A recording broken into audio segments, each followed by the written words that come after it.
Hello, hello, hello. Welcome to the Positive Principal. Hey, Polly.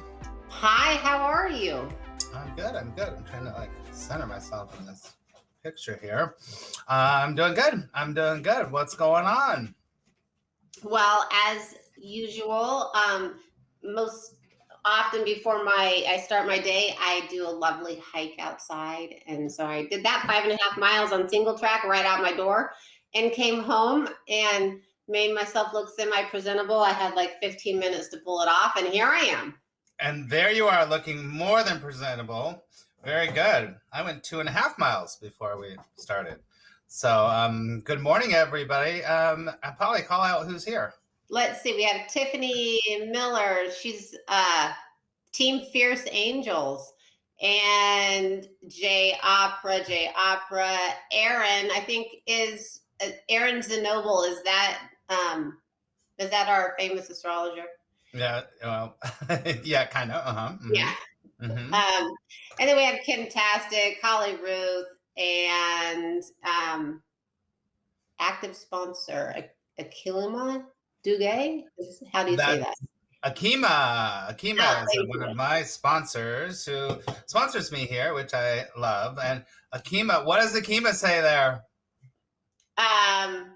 Let's see. Oh, happy Mardi Gras. Happy nice. Mardi Gras. Happy Mardi Gras. That's right, because she's in New Orleans. Nice. I love that. What? Show us your...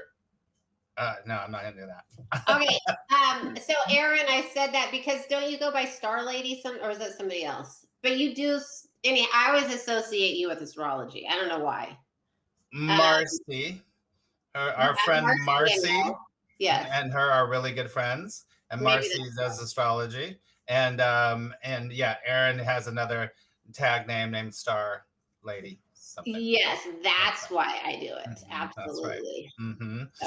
So it's good to see you, everybody. Great to have you here. Hello, we got Sydney in the house. We got Marietta in the house. We got Branson, Missouri in the house. We got a lot of people from all over. So fun. And my newest shirt. Did you see it? Look.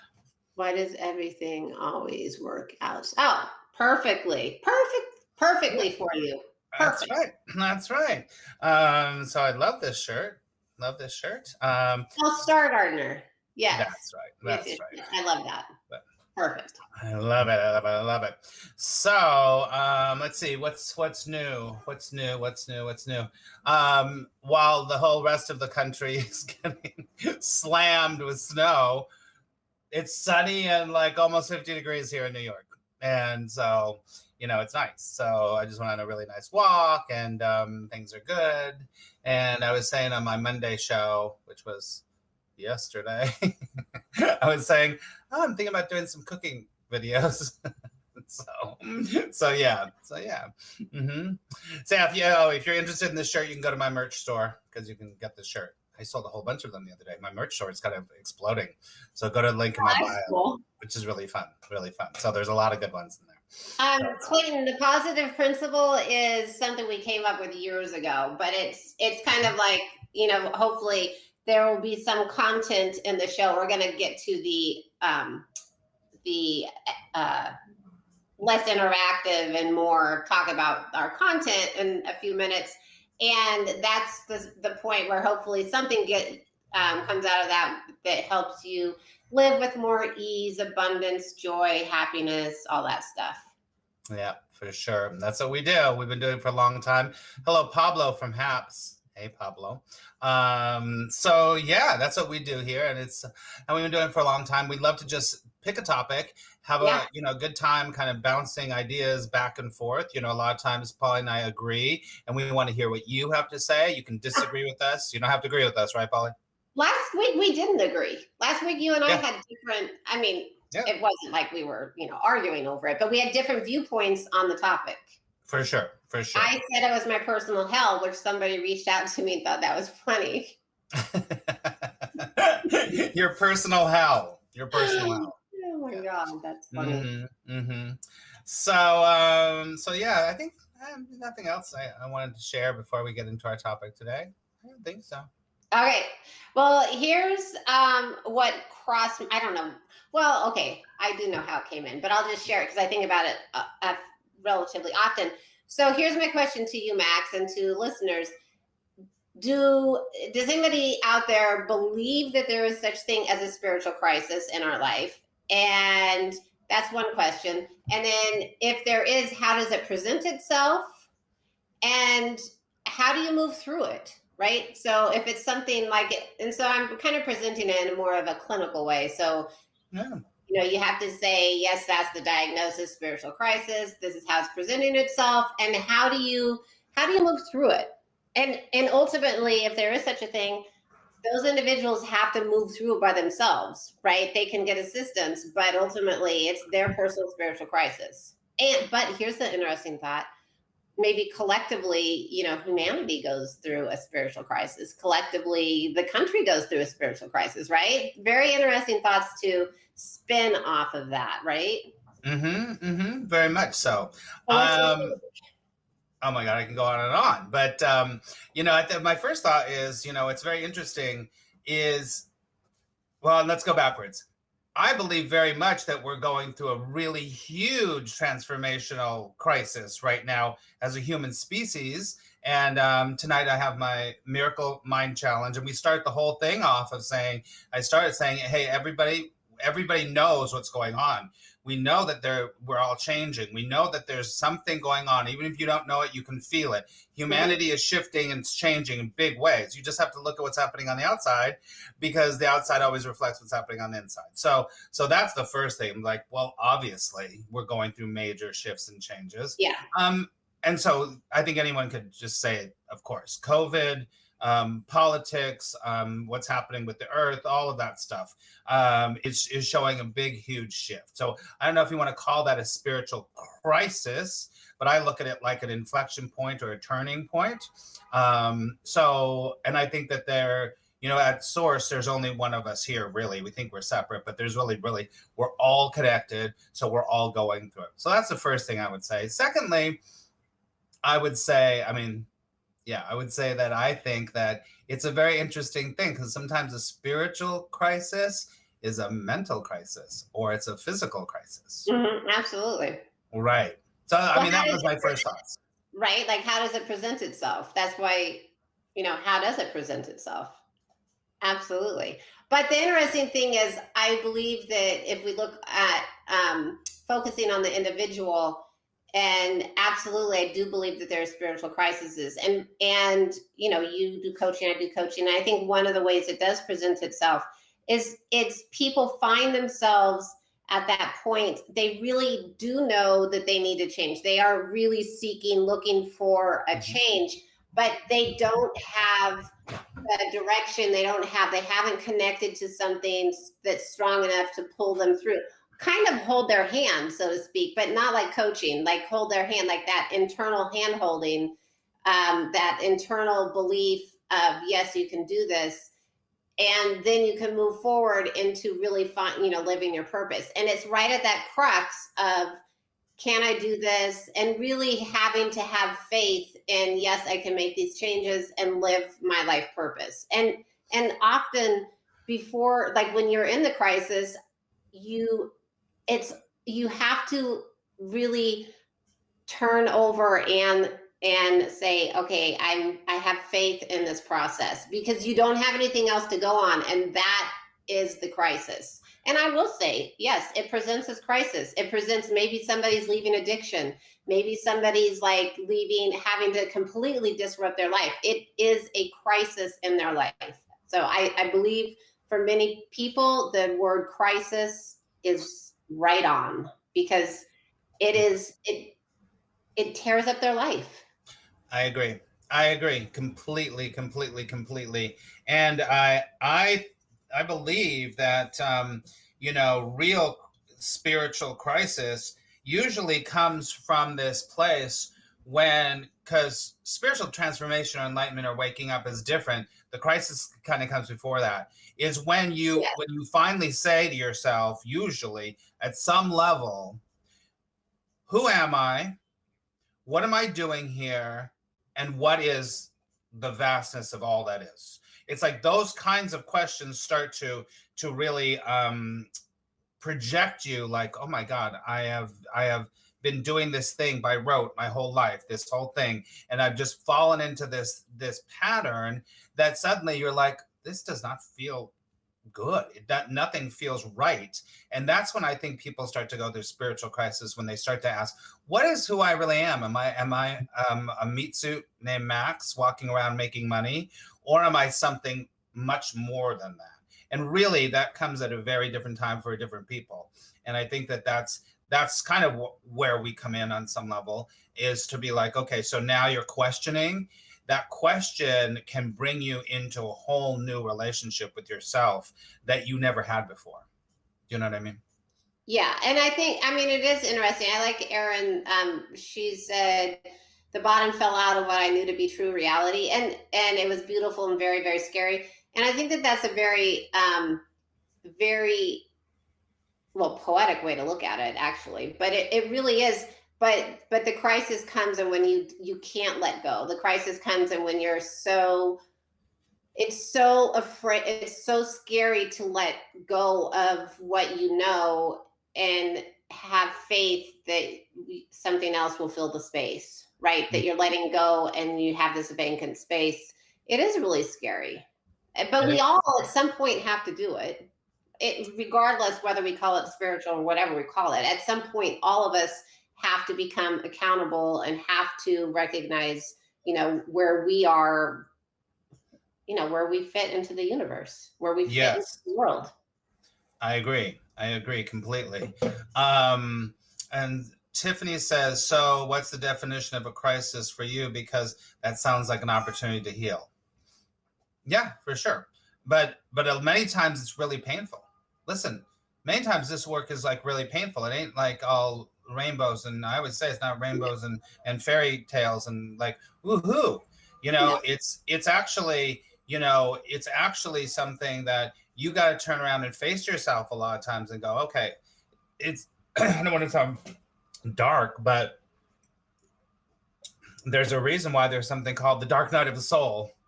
Is because you have to like finally just go, I've been living a lie. This is not good. Something's not right. I don't feel connected. I don't feel purposeful. And we can go super deep into it, but I think there's layers and layers and layers of that kind of spiritual crisis. And then you can also, I think too, I don't know about you, Polly, but I think you can have a real spiritual crisis.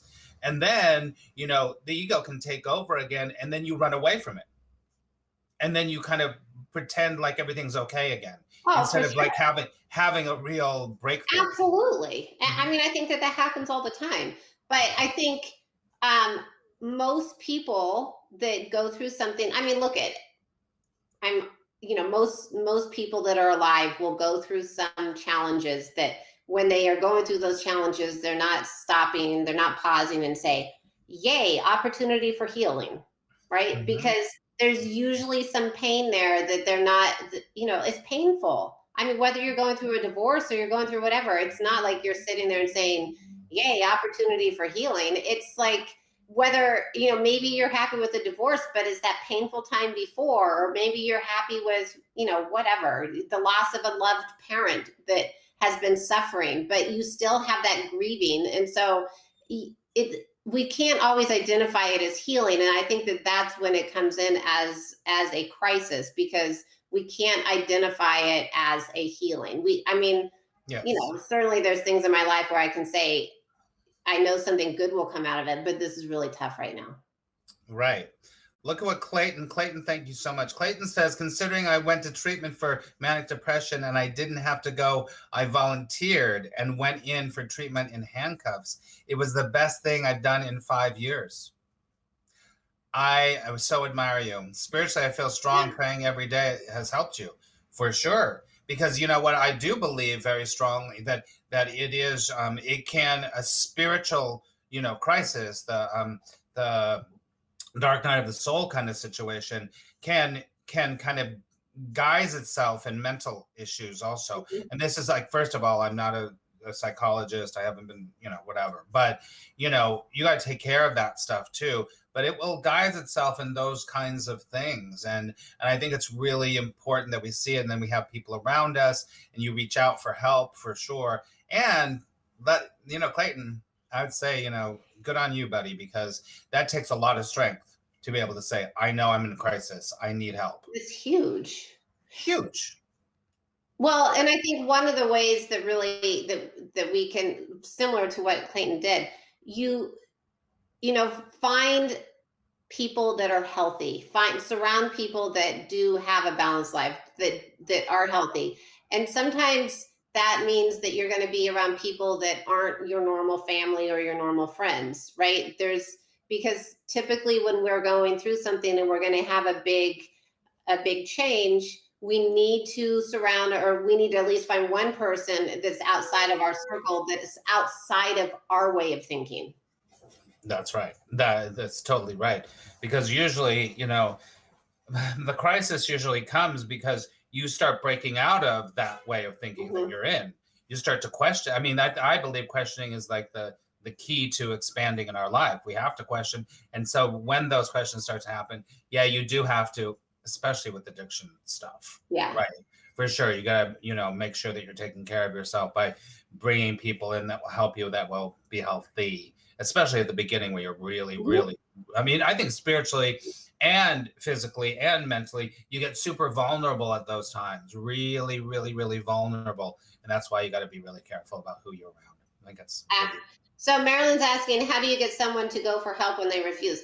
Marilyn, that's a very tricky, sad, whatever situation to be in. But, you can have people that they're not going to change their life. And so maybe the lesson there is for you to recognize they're not going to change their life, but what I can do for them every day is pray for them. I can meditate and see them as being healthy and well.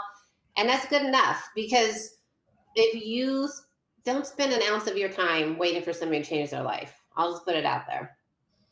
That's great advice. I think that's really true. We can't wait around waiting for someone to change. You're so right. And I think that you're right. To use that kind of corny phrase, just be a space that if they need you, you can be there for them. With boundaries, though. Right? Oh, of course. Yeah, there's no enabling going on here, for sure. No. Let's see. Craig says, nowadays seeking people that are healthy is not impossible, but it is a rocky road to success. True. I mean, I think one of the things that's really interesting that has come out in the past year is, the type of work that Max and I do is, metaphysical type stuff. But I think it's interesting because within the metaphysical stuff, we've had the QAnon crowd. And so who can you trust? So you follow your gut instinct. I agree. Yeah, it is. We've talked about that here before because that, one of the main subgroups that have been really affected by the QAnon conspiracy stuff is spiritual, and I was just looking at somebody online who I know that probably about 3 or 4 months ago was putting out things about Tom Hanks is eating children and Meryl Streep is, all of that stuff. And I was just like, listen, I don't understand what you're talking about. And I would like to know, I would just kind of like to know, where's your proof of it? Like a list of like hundreds of people. I was like, I'm just interested. Where do you get this list? And then they never said anything. And it's very interesting because they've been off of social media for a long time. And I just saw that this person had come back and I was just like, I wonder if that person, because this is a spiritual person in the world. And I was like, I was just like curious about what this person's journey has been since everything that's happened the last like 2 or 3 months. Right. It's very interesting. It's interesting. That could have caused a spiritual crisis. That could have caused a spiritual crisis. For sure. Absolutely. Because you can even, that's a great point, because you can look at, people that were raised in Catholic and they, and they were fiercely devoted to that. And then stuff comes up about the Catholic Church, and where does that, and some changes that, I mean, Yeah, it causes crisis. Their identity is challenged, right? for sure. I think that everything, everything that we go through in our life, on some level, is, I want to say, fodder, is like food for helping us to come back to the truth, Mm-hmm. right? And so we're either going to accept it as truth and go, or we're going to be like, this isn't really real. And I think religion, people come to that have been, I mean, I know people that have been brought up in cults, and then they wake up and they're like, oh my God, this is, I mean, literal cults. Yeah, Some that's would really some would say the Catholic Church is a cult, but not really. yeah. But people have been brought up. There are so many religious cults going around in the world that people are raised in as children, and they wake up and they're like, oh my God, there's another way of looking at the world. Brainwashed. Yeah, we did a whole show about brainwashed. So let me ask you this, Polly. Have you had a significant spiritual crisis in your life? I think probably when I was younger, so probably I think I've had minor ones along the way. And then, but then, probably when I had like this incredible transformation type thing when I was in my 40s, that one I wouldn't say was a crisis. I mean, I had like a health thing, but I wouldn't couch it on a crisis level, because all of a sudden I found peace. But I would say different little stepping stones between, like growing up, where I just felt completely, non-supported, and I had to figure out things on my own, right? But even as I figured things out on my own, I would find happiness, but it was still like, okay, I'm still searching. So certainly many ones, but then like the big transformation was more like, yay. Mm-hmm. Yeah. How about you, Max? Oh, let's see. First of all, I would say, Aaron, read what Aaron wrote there. It's really interesting. I don't see. Oh, yeah, the cult thing. Oh, interesting. That is interesting. Yeah. Mm-hmm. And so I think I had a pre-awakening when we left that church. Really Yeah. interesting. Yeah, that's true. Yes. I feel like I've had 2 or 3 spiritual crises in my life, and I'm going through one right now. And it's very interesting because it takes different forms. It's different forms. It's not always the same thing. And I think it depends on who you are, how you're developing, how your relationship to yourself, God, whatever, is always changing and shifting. And I've had a couple of major spiritual crises in my life, and I'm going through one right now, right now, for the last about since I left California, and it's little by little. Well, it probably started before, right? It started. Yeah. Catalyst was before you left. That's right. Something that was the crisis. Now you're calibrating to this new stuff. Calibrating. That's right. I'm calibrating. That's right. And that calibration is not always easy. Right. And it's asking me some really intense things about and what's very interesting is that because this is my work, it's making me have to rethink all of the stuff that I'm teaching people and how I'm teaching it. It's all valuable, but it's like, it's a thing. And that's why it's interesting, because it's very, very, very, it's very deep what's going on with me.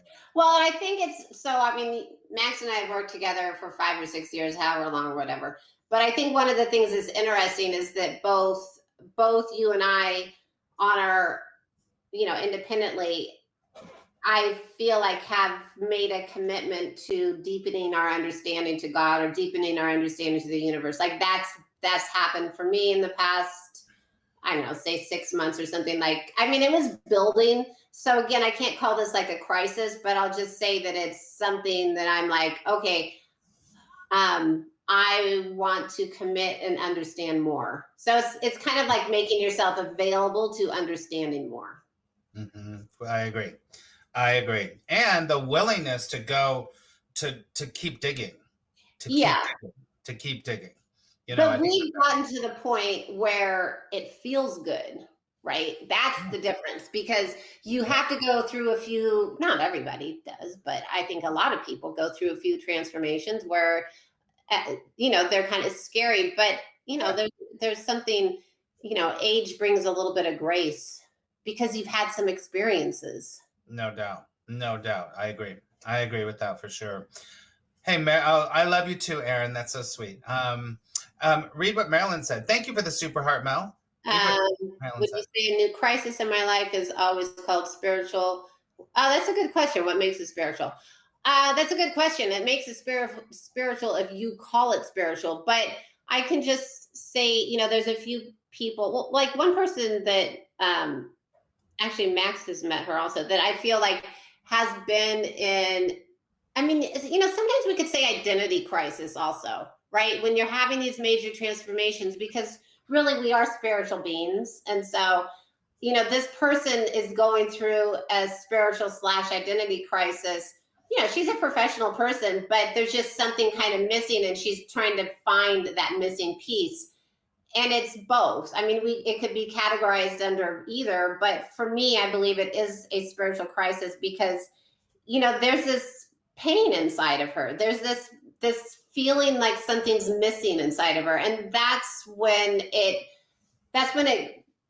it for me, it falls under the spiritual crisis. Mm-hmm, mm-hmm. Well, I think that what we said before is really true. Also, is when it comes back to questioning who you are and your place in the world and Yeah. within all of that. I think when it comes back to that, then it's definitely a spiritual crisis. Yeah. Because you're seeing what your place is within it all. Right? Yeah. For sure. For sure. And Charlie, and thank I you for mean, subscription. Go ahead. like Hi, for me, Amanda. Sorry. oh, I can look back like when I could, in my early 20s or something, I don't know, different parts of my life. And it wouldn't be necessarily would that have been tagged spiritual crisis at the time, no. But looking back at where I am now and where I was then, it was a spiritual crisis. It was a piece of my journey that really helped me to get to this point, right? Right. So what do you is there a goal in when there's a spiritual crisis? What's the goal? I think to be comfortable with your life and be comfortable with who you are, be comfortable with your surroundings, right? Mm-hmm. With who you are. And it really is, to me, one of the big pieces to look at is, okay, if you're really truthful about who you are and the way you fit in the world, does your outside world match it? Mm-hmm. Right? Or is there a discrepancy there? So do your friends match your thoughts, your views? Do you feel comfortable in what is going on around you, or does there need to be a shift? Like, Mm-hmm. but for that to work, you have to be very truthful about who you are inside, right? Because if you're not truthful, then you can say, yeah, I feel very good with the people shooting up in the next room. Why not? Right? So you truly do. It's real life though, right? That stuff happens. Oh yeah, I know. I think it's funny. You just said something that it freaked you out last week when we were talking Well, about it does, but listen, I was a nurse. I worked in a hospital. I know that crap happens all the time. Right. Well, it's what you're saying here is really important. I think that it is that thing that we are, which is, I would say it's not a symptom. It's a result of being completely okay with anything the way it is, and not being in resistance, being in resonance, because resistance is always that thing of it has to change, I have to change, something's wrong with me. Right. So the goal is to get into that resonance space as much as possible, I think. Right.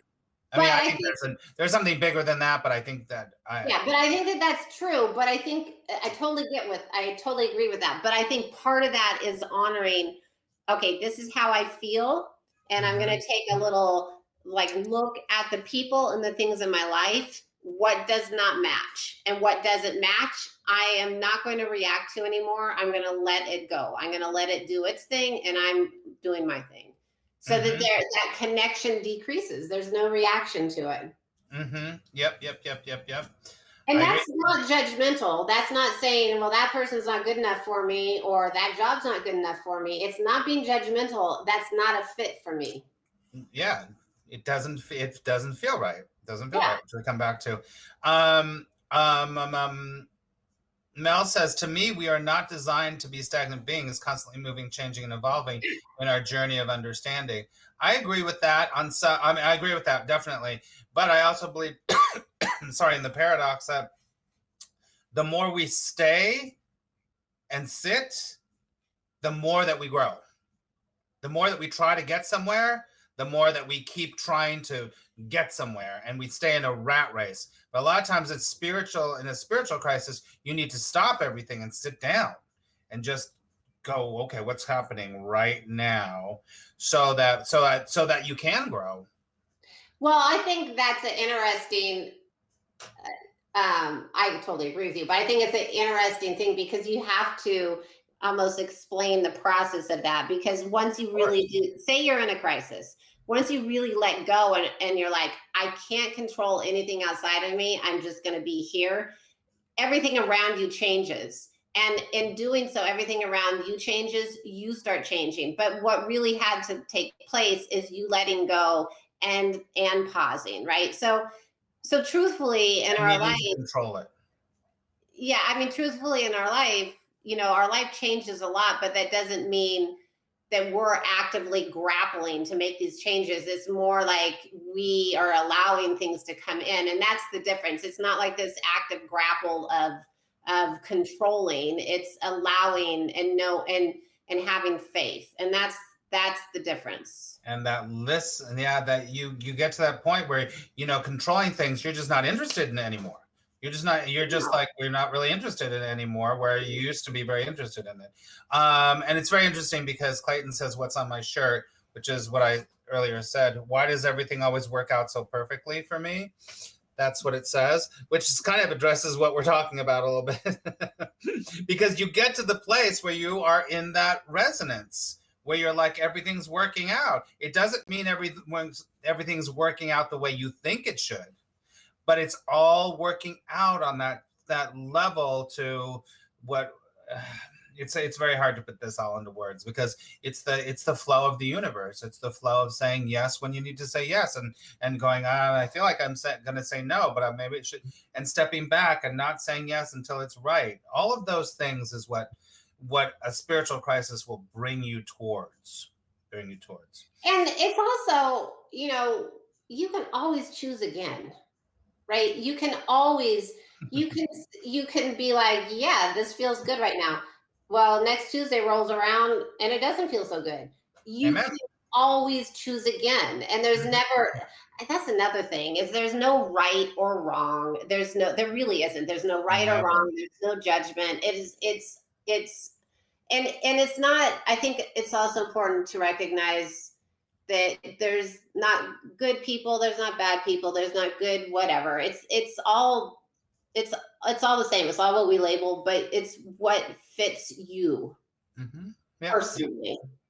It's it's very interesting, because the more I have to be, just say this to you, Polly, the more that I listen to you lately, in the last 8 months or something, the more you sound like you've been doing A Course in Miracles. Oh, right. Well, And listen, it's I kind read of it crazy. twice, but it's not my Bible, so to speak. But that comes back to, let me just say this really quickly, and then just because because one of my favorite lessons in the Course in Miracles is you're giving everything the meaning it has for you. right. And so that is our point of power. What meaning are you giving something? That Yeah, just makes me think about that. and here's the thing: like, there's so many spiritual teachers, books, and all that stuff out there. Most of them have, like, you can read it. It was like, and you'll be like, yeah, this fits me, or it doesn't. But most spiritual, like, well-known spiritual practices or books have a common theme. Of course. Of Yeah, course. and I don't have like one that. Yeah. But you're right. they have a common theme. They're all like, so wherever we, I mean, I was practically born in a barn, not really, but it's like, however we get to this, we get to it, right? I know, it doesn't matter. And It it's doesn't experience. matter.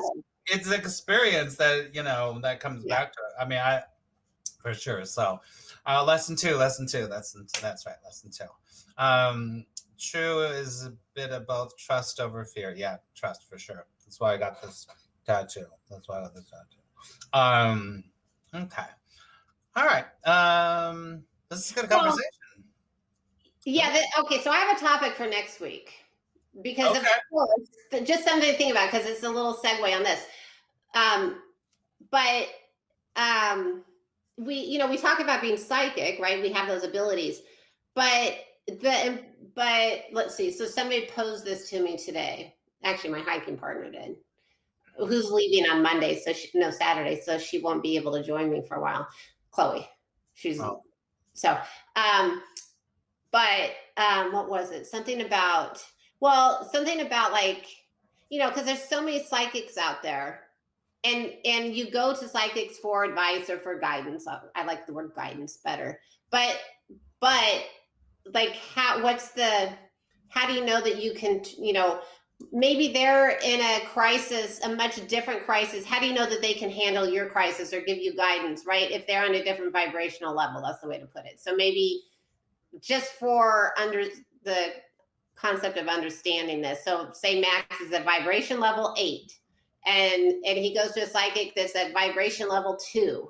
Is that advice, that guidance going to work for Max? Probably not.